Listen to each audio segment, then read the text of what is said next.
Friends, welcome back to the my new video guys and my YouTube channel. Today friends, we are going to talk about guys how can we disable talkback mode in our Redmi phone. Guys, you want to disable your talkback settings so when you don't know how to disable it.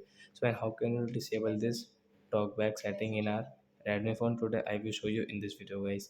So before starting video and first of all go and subscribe the channel guys, click the bell icon like my video.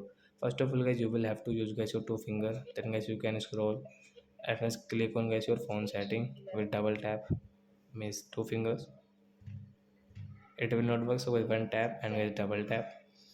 And as you can see your phone settings, so I scroll with your two finger and click on your additional setting guys, tap here, then guys click on your accessibility setting guys,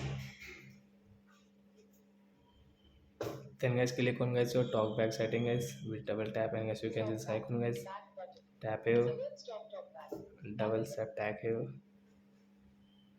so I one tap and double tap.